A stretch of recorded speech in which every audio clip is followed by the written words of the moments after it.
Go for questions before answers. Hey, it's Marek. I have a checklist. I have a 7-point checklist that I apply to every newsletter post that I write, and I write weekly. And occasionally I decide to upload my writing together with the checklist to Claude, and then I ask Claude, hey Claude, can you go through the checklist and tell me whether I've forgotten anything or not? The checklist includes things like having a hook in the article, maybe some geeky or stealth humor, and maybe some visuals, some scene that I want to open that particular newsletter with, and so on and so on. So once I've done it was a few weeks ago, and Claude said, no, the piece is not ready. All right, I uploaded it again, the same prompt, the same text, the same checklist, and Claude said, yep, ship it. It's a great piece of writing. So that was obviously surprising because I had the very same document, the very same prompt, the very same checklist uploaded to the very same chatbot twice, and I had two completely opposite responses. Now, plot twist is both of these responses were correct. And that's what I'm going to talk about in today's podcast. What happened is Claude made some assumptions about what I meant by some of the points in my checklist. I ended up publishing that particular piece of text. I didn't really pay too much attention to those judgments by Claude, whether they were positive or negative. And the post did very, very well. What I refer to now when I talk about the particular behavior that I just described to you is the precise misread. The precise misread. What happens is that in the process of analyzing my prompt and in the process of analyzing my checklist, Claude made some very, very specific decisions when it comes to the meaning of those points in the checklist specifically.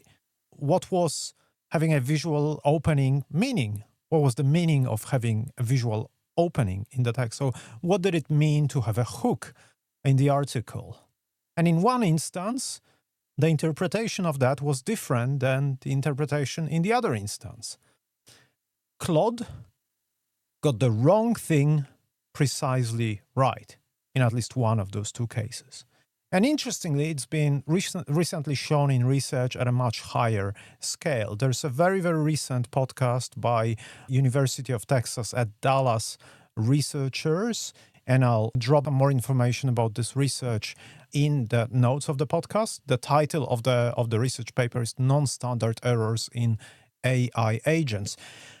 Researchers doing that particular study launched 150 AI agents and got them to analyze some very, very specific financial data.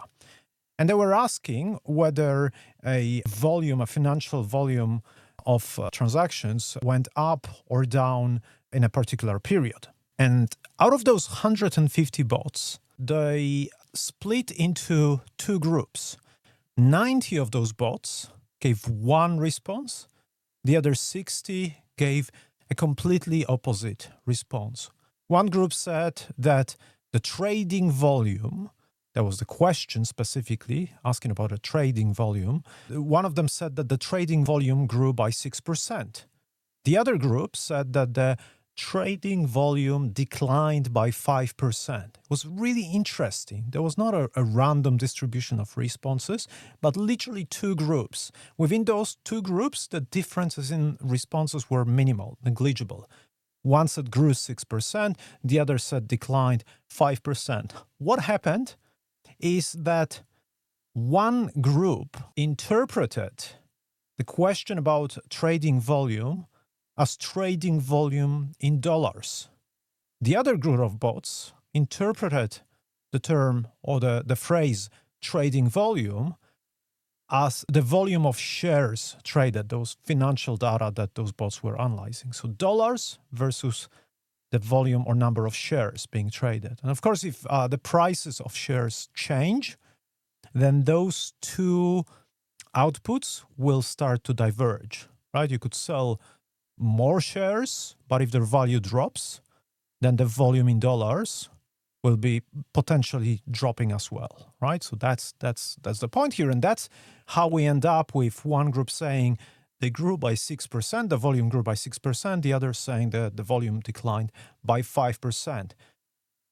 The misinterpretation happened before the work even started. There was zero room for interpretation, and that's why we ended up with this type of results, right? With two groups of results. It's literally like two consultants sitting in one room and arguing about their outcomes being very, very different, but they don't really realize that they've just made some very different assumptions. So, you could say, all right, how do I avoid that? Maybe I should be more precise with my prompts, right? But it's a bit of a catch-22, because the moment you have to become more precise and tell those chatbots exactly what they should be doing, perhaps you don't need those chatbots in the first place. You don't need to have this sort of additional expertise in the form of a chatbot if you already have it in your own head. It reminds me of a conversation I had about a week ago or less than a week ago with a CEO of a large financial organization. And he said, Marek, when I work with chatbots, I like my prompts to be very, very short, to the point that they're ambiguous. And I said, you know what? That's actually a good approach, because if you want to explore, if you're looking for maybe alternative interpretations of what you're thinking about, if you're open to that, short, ambiguous prompts might be a good idea. But if you're looking for precision, that's not a good idea. If you're looking for precision, you need to have more detailed prompts. So how do we deal with this, right? What do we do? How do we solve it? I just said that it's sort of pointless to have more precise, longer prompts, because it's like, you being an expert and there's no point in working with a chatbot. Am I contradicting myself? Well, not really. There is another approach, and that other approach is to make sure that you're not coming to those chatbots just for answers, but you're coming to those chatbots for questions. Get them to ask you questions. Give them a task and say, is there anything unclear in what I'm asking you to do? What else do you need to know before making a decision?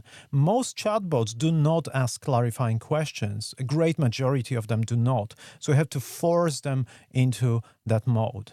Go for questions before answers. In the newsletter that I wrote about it, I gave two very, very specific pieces of advice. One was to prompt for questions, which I just described. Ask what else do you need to know before answering the question that I have or doing whatever I'm asking you to do. The other one is to look for forks. Forks are those points in the decision-making process where the chatbot makes a decision, makes some interpretation. And this is exactly what we saw in the study by the UT Dallas researchers. Those bots ended up with a fork. There was a decision, share value or dollar value when it comes to calculating the volume that they were calculating. And so look for those forks. How do you do it?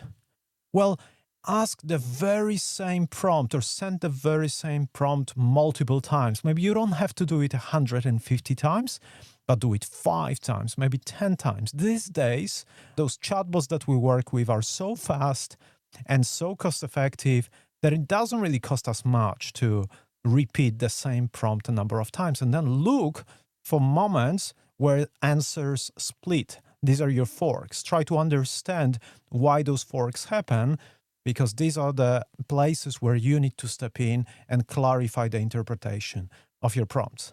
So that's it for today. That's it for this week. Remember, whenever you're dealing with chatbots and you're giving them a very, very complex prompt, a very, very complex task, that you need to make sure that they're getting it right, use those two principles. Prompt for questions and also have multiple approaches to the very same prompt, and then look for forks.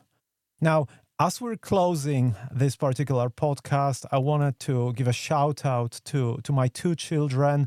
My daughter Zofia has been editing those podcasts for a while now, definitely more than several weeks. So massive shout out to Zofia. And as of this week, my son Philip is joining the production team as well. He's now making music for the podcast. So family operations. Prompt multiple times, look for forks, get questions before answers, and stay curious.